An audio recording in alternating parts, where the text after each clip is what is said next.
Good morning student. तो last हमने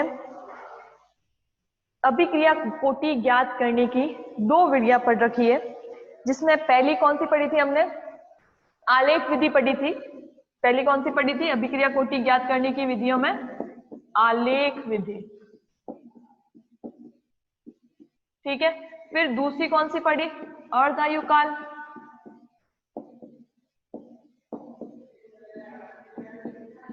अर्धायुकाल विधि। ठीक है, आज हम तीसरी स्टार्ट करेंगे, अवकलन विधि। कौन सी? अवकलन विधि।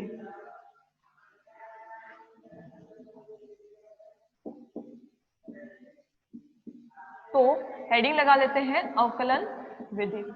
देखिए, हमारे पास एक रिएक्शन है जिसमें क्रिया कारक ए जो है वो क्या बना रहा है? कोई उत्पाद बना रहा है। ठीक है, क्रिया कारक ए, रिएक्टेंट ए क्या बना रहा है? कोई प्रोडक्ट बना रहा है, कोई उत्पाद बना रहा है।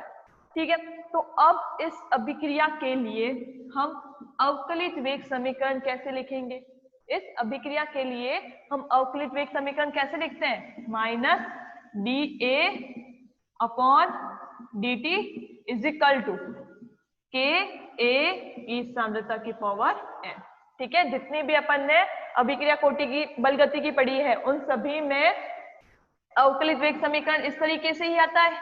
यहाँ पे जो कोटि होगी, जैसे शून्य कोटि अभिक्रिया है तो उसके लिए अलग होगा, n का मान 1 है तो अलग होगा।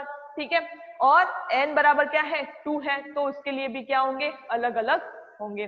ठीक है, तो अब देखिए, तो ये क्या है? एक अवकलित वेग समीकरण है। ये क्या है? अवकलित, इस अभिक्रिया के लिए अवकलित वेग समीकरण है। ठीक है, तो अब देखिए, इस अवकलित वेग समीकरण में क्रिया कारक की प्रारंभिक सांद्रताएं परिवर्तित कर, इस अवकलित वेग समीकरण में क्रिया कारक की, ये जो क्रिया कारक है, इस क्रिया कारक की प्रारंभिक सांद्रताएं परिवर्तित कर वेग ज्ञात किए जाते हैं। यानी कि बार बार इसको क्या करेंगे? क्रिया कारक की सांद्रता को बार बार चेंज करेंगे, और चेंज करने से हम क्या, चेंज करके हम क्या करेंगे? अभिक्रिया का वेग ज्ञात करेंगे। ठीक है, क्या ज्ञात करेंगे? अभिक्रिया का वेग ज्ञात करेंगे। ठीक है, और जो जितने भी अपन ने चेंज करके जो अभिक्रिया के वेग आए हैं उन वेगों की तुलना करके हम क्या करेंगे?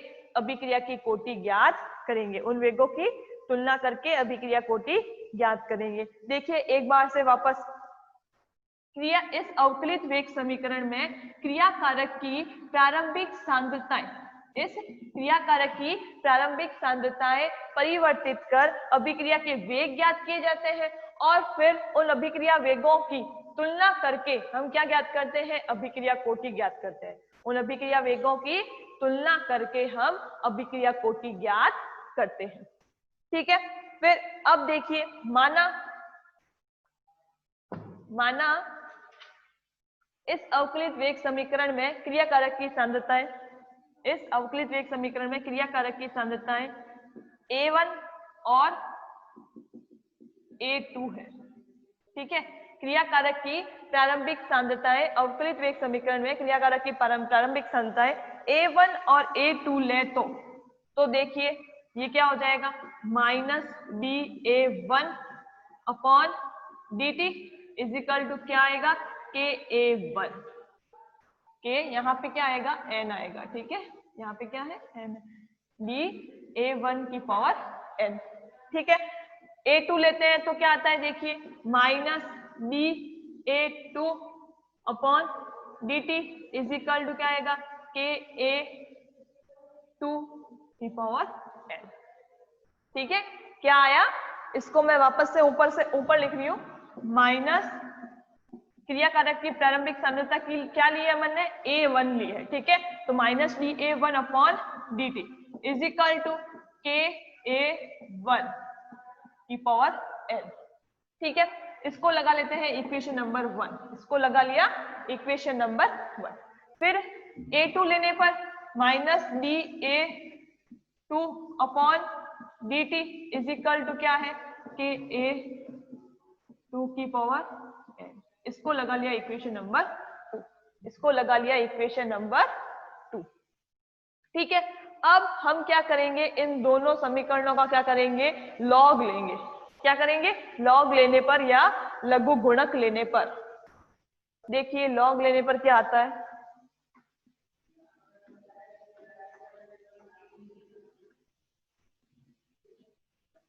इन दोनों समीकरणों का हम क्या करेंगे, लॉग लेंगे।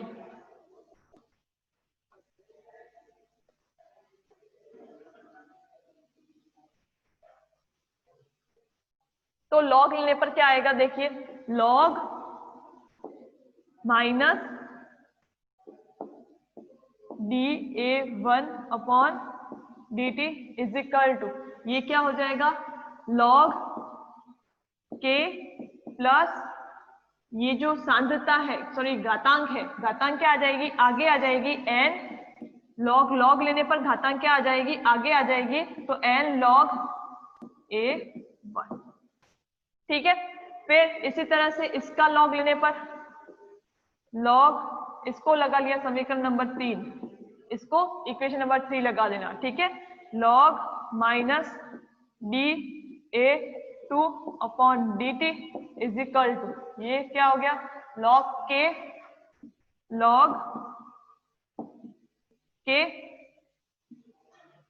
प्लस क्या आएगा, घातांक जो है वो आगे आ गए, n log A2, इसको लगा लिया समीकरण नंबर 4, इसको क्या लगा लिया, समीकरण नंबर 4। ठीक है, इसको लिख लेते हैं ब्रैकेट के अंदर, इसको ले लिया ब्रैकेट के अंदर।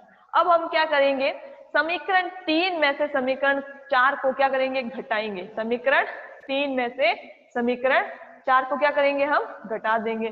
तो घटा लिया, देखिए समीकरण 3 में से समीकरण 4 को घटाने पर, समीकरण 3 में से 4 को घटाने पर, तो देखिए क्या आता है, log minus dA1/dt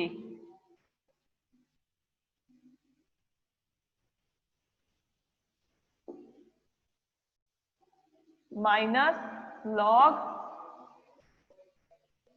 minus dA2/dt is equal to log k minus log k plus n log A1 minus log k plus n log A2। ठीक है, तो क्या आया अपने पास, देखिए log minus dA1/dt minus log minus log minus dA1/dt minus log minus dA2/dt is equal to log k plus n log A1 minus log k n log A2। ठीक है, अब ये log k से तो log k कट गया। ठीक है, ये प्लस का है वो माइनस का है। अब इसको हम कैसे लिख सकते हैं, देखिए माइनस में, तो इसको हम कैसे लिख सकते हैं, माइनस dA1/dt अपॉन क्या आ जाएगा, माइनस dA2/dt। ठीक है, ये क्या है, अपॉन, अपॉन का साइन है, इज इक्वल टू ये क्या हो जाएगा, n log, ये क्या हो जाएगा, A1 अपॉन क्या हो जाएगा, A2। ये क्या हो जाएगा, n log A1/A2। ये क्या हो गया, log minus dA1/dt upon minus dA2/dt is equal to क्या हो गया, n log A1/A2 is equal to क्या आया, n log A1/A2। ठीक है, फिर ये क्या है, क्रियाकारक, ए क्या है, ए क्या है, क्रियाकारक ही है, और ये क्या है, क्रियाकारक की सांद्रता में परिवर्तन। समय के साथ क्रियाकारक की सांद्रता में परिवर्तन क्या कहलाता है, अभिक्रिया का वेग कहलाता है। ये क्या है? क्रिया कारक की सांद्रता में परिवर्तन है। डी ए क्या है? क्रिया कारक की सांद्रता में परिवर्तन है, ठीक है। और अपॉन में क्या है? dt है। तो ये क्या हो गया? समय के साथ क्रिया कारक की सांद्रता में परिवर्तन। और समय के साथ क्रिया कारक की सांद्रता में परिवर्तन क्या कहलाता है? अभिक्रिया का वेग कहलाता है, ROR कहलाता है, ठीक है। तो ROR हम न लिख, अभिक्रिया वेग को हम ROR न लिख के क्या लिखेंगे? R, स्मॉल r लिखेंगे।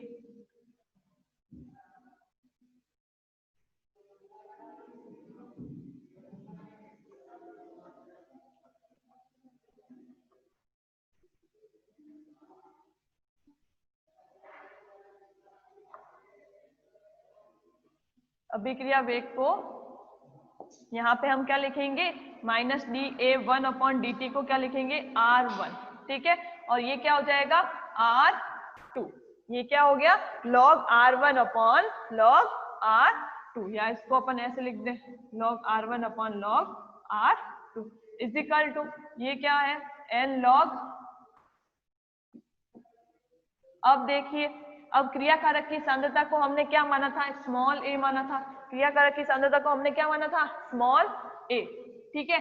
तो ये क्या हो जाएगा? a1 है, तो ये क्या हो जाएगा? Small a1। ये क्या है? a2 है। ये क्या है? a2 है, तो ये क्या हो जाएगा? Small a2। तो क्या आया अपने पास? log R1/R2 is equal to n log A1/A2। log R1/R2 is equal to n log A1/A2, ठीक है। क्या आया? n log A1/A2। अब इस समीकरण से n की वैल्यू हम निकाल सकते हैं। इस समीकरण से हम क्या करेंगे? इस समीकरण से हम अभिक्रिया कोटि n की वैल्यू निकाल सकते हैं। तो ये थी अभिक्रिया कोटि ज्ञात करने की, ये थी अभिक्रिया कोटि ज्ञात करने की तीसरी विधि। कौन सी? इस विधि का नाम क्या है? अवकलन विधि, ठीक है। अवकलन विधि है। और जो लास्ट जो अपने पास ये जो समीकरण आया है, इससे हम क्या करेंगे? अभिक्रिया कोटि n का मान ज्ञात कर सकते हैं। फिर अपने नेक्स्ट आता है समाकलन विधि, इंटीग्रेशन मेथड। समाकलन विधि,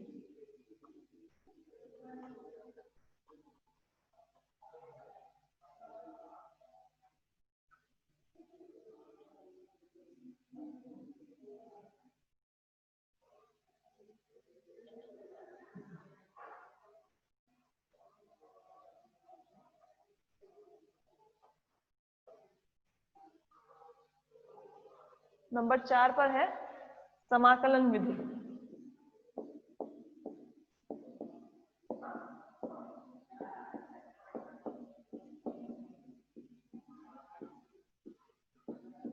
देखो, समाकलन विधि में क्या होता है कि भिन्न भिन्न समय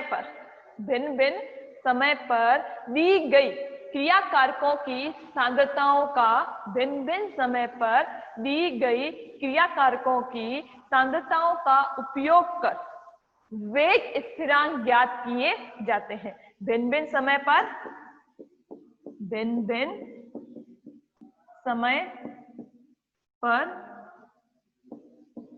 दी गई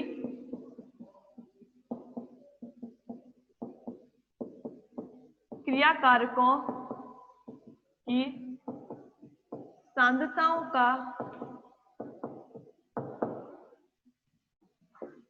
उपयोग कर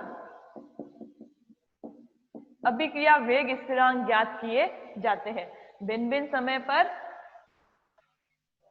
दी गई क्रिया कारक की भिन्न सांद्रताओं का, क्रिया कारकों की भिन्न सांद्रताओं का उपयोग कर अभिक्रिया वेग स्थिरांक ज्ञात किए जाते हैं।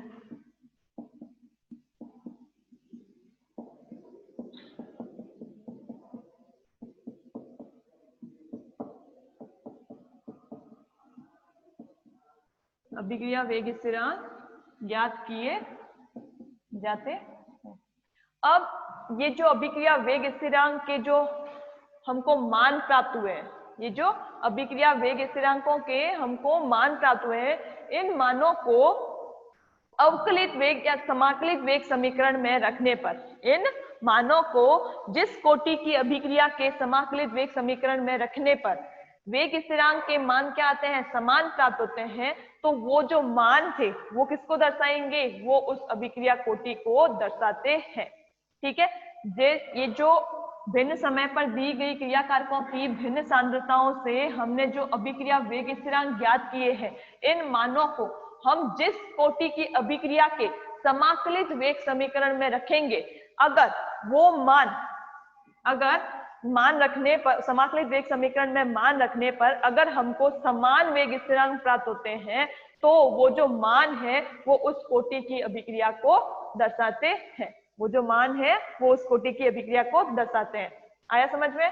क्या किया, जो ये जो अपन को अभिक्रिया वेग स्थिरांक के मान प्राप्त हुए हैं, उन मानों को हम जिस कोटि की अभिक्रिया के समाकलित वेग समीकरण में रखेंगे और रखने पर अगर हमको समान वेग स्थिरांक प्राप्त होता है, वेग स्थिरांक के मान समान प्राप्त होते हैं, तो वो जो ये जो मान थे वो उस कोटि की अभिक्रिया को दर्शाएंगे कि वो इस कोटि की है।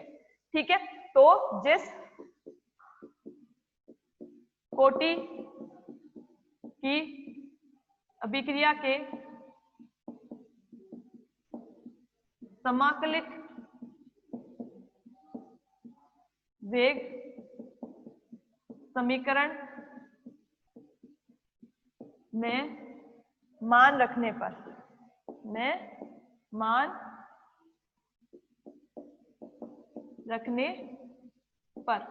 यदि समान वेग स्थिरांक प्राप्त होते हैं, मान रखने पर वेग स्थिरांक समान प्राप्त होते हैं,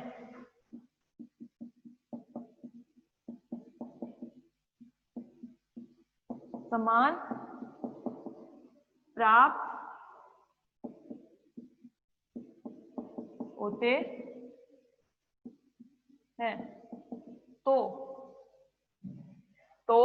यदि जिस कोटि की अभिक्रिया के समाकलित वेग समीकरण में, जिस कोटि की अभिक्रिया के समाकलित वेग समीकरण में मान रखने पर वेग स्थिरांक समान प्राप्त होते हैं, तो दिए गए मान उस कोटि को दर्शाते हैं। तो दिए गए मान उस कोटि को दर्शाते हैं। तो दिए गए जो मान है वो उस कोटि को दर्शाएंगे। ठीक है, अब निश्चित कोटि की अभिक्रिया के वेग स्थिरांक का मान भी क्या होता है, निश्चित होता है। निश्चित कोटि की अभिक्रिया के वेग स्थिरांक का मान निश्चित होता है। ये हमने अभिक्रिया वेग स्थिरांक की जब हम प्रकृति पढ़ रहे थे तो हमने पढ़ा था कि निश्चित कोटि अभिक्रिया के लिए वेग स्थिरांक का मान क्या होता है, निश्चित अभिक्रिया के लिए वेग स्थिरांक का मान भी क्या होता है, निश्चित होता है। अतः निश्चित कोटि की अभिक्रिया के लिए वेग स्थिरांक का मान भी क्या होगा, निश्चित होगा, स्थिर रहता है। अतः अलग अलग समय की सांद्रताओं पर भी वेग स्थिरांक क्या रहता है, स्थिर रहता है। तो हम क्या करेंगे, हमने जितनी भी अभिक्रिया कोटि पढ़ी है, शून्य कोटि अभिक्रिया पढ़ी है, ठीक है, प्रथम कोटि अभिक्रिया पढ़ी है और द्वितीय कोटि अभिक्रिया पढ़ी है, उनमें जो भी समाकलित वेग समीकरण थे, उन समाकलित वेग समीकरणों से हम अभिक्रिया कोटि ज्ञात कर सकते हैं। तो हम समाकलित वेग समीकरणों को लिखेंगे, विभिन्न कोटि की अभिक्रिया के समाकलित वेग समीकरण।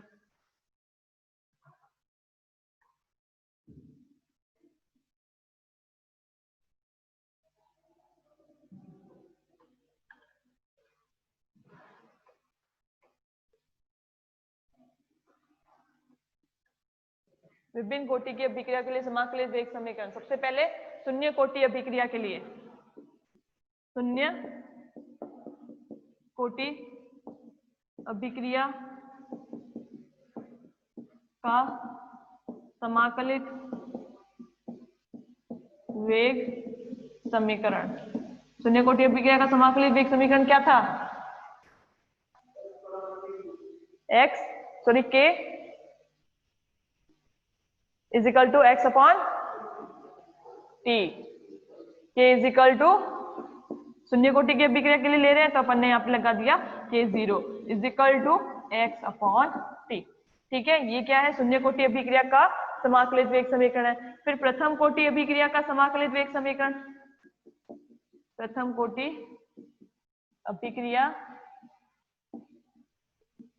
का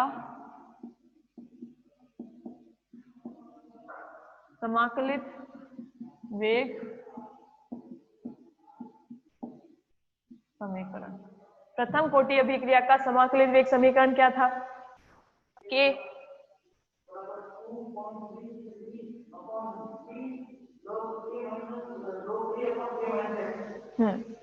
क्या था? इसको हमने लगा लिया K1 is equal to 2.303 upon T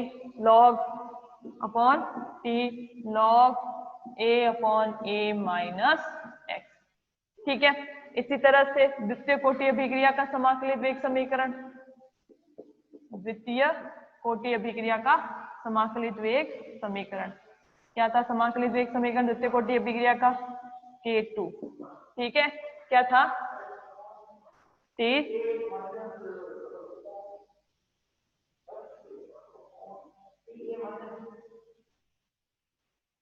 K is equal to X upon T into A minus X. ठीक है, x upon T a into A minus X. ठीक है, और ये समाकलित वेग समीकरण कब था? जब द्वितीय कोटि अभिक्रिया में केवल एक क्रियाकारक भाग लेता है, और द्वितीय कोटि अभिक्रिया में जब दो क्रियाकारक भाग लेते हैं तो क्या होएगा समाकलित वेग समीकरण?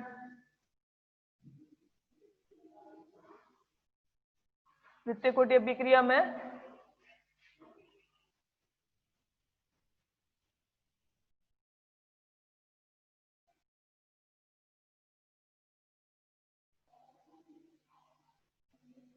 क्या होता है?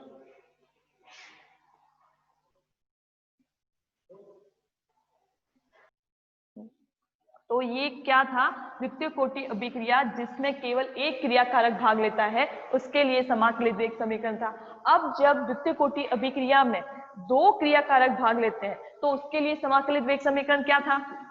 उसके लिए समाकलित वेग समीकरण क्या था? 2.303 upon T a minus B log b into A minus X upon a into B minus X. ठीक है, ये किसके लिए था? द्वितीय कोटि अभिक्रिया जब दो क्रियाकारक भाग लेते हैं, अभिक्रिया में दो क्रियाकारक भाग लेते हैं, उसके लिए क्या था? समाकलित वेग समीकरण था। तो हम इन समाकलित वेग समीकरणों से क्या कर सकते हैं? अभिक्रिया कोटि ज्ञात कर सकते हैं। और समाकलन विधि को हम हिट एंड ट्रायल मेथड भी कहते हैं। समाकलन विधि को क्या कहते हैं? हिट एंड ट्रायल मेथड भी कहते हैं। तो यहाँ पे अब यहाँ पे K क्या है? अभिक्रिया वेग स्थिरांक है। ठीक है, यहाँ पे जितने भी टर्म्स यूज हुए हैं तो उनको लिख लेना साइड में। K क्या है? अभिक्रिया वेग स्थिरांक है। X क्या है? उत्पाद की सांद्रता, या फिर हम कह सकते हैं क्रियाकारक की सांद्रता में t समय में हुआ परिवर्तन। क्रियाकारक की सांद्रता में t समय में हुआ परिवर्तन या उत्पाद की सांद्रता। X क्या है? उत्पाद की सांद्रता या क्रियाकारक की सांद्रता में t समय में हुआ परिवर्तन। और फिर क्या आता है? A क्या है? क्रियाकारक की प्रारंभिक सांद्रता। A क्या है? क्रियाकारक की प्रारंभिक सांद्रता। A माइनस एक्स क्या है? t समय पर क्रियाकारक की सांद्रता है। A माइनस एक्स क्या है? t समय पर क्रियाकारक की प्रारंभिक सांद्रता है। सॉरी, प्रारंभिक सांद्रता नहीं कहेंगे, यहाँ पे सांद्रता है। t समय पर क्रियाकारक की सांद्रता है। और B क्या है? यहाँ पे द्वितीय कोटि अभिक्रिया की बात कर रहे हैं तो यहाँ पे B क्या है? ये दूसरा क्रियाकारक है। पहला क्रियाकारक क्या था? पहला क्रियाकारक था A और उसकी प्रारंभिक सांद्रता क्या थी? Small a। और दूसरा क्रियाकारक कौन सा लिया था हमने? B और उसकी प्रारंभिक सांद्रता क्या ली थी हमने? Small b। ठीक है, तो ये दूसरे क्रियाकारक की प्रारंभिक सांद्रता है। B क्या है? द्वितीय क्रियाकारक की प्रारंभिक सांद्रता। ठीक है, तो यहाँ अपने समाकलन विधि क्या होती है? कंप्लीट। अवकलन विधि होती है कंप्लीट। नेक्स्ट अपने सिर्फ एक विधि बची है, ओस्टवाल्ड विलगन विधि। ये थोड़ी बड़ी विधि है तो हम क्या करेंगे? इसको नेक्स्ट क्लास में पढ़ेंगे। ठीक है, और आज स्टार्ट करने पर ये पूरी नहीं हो पाएगी तो इसको हम कल नेक्स्ट क्लास में ही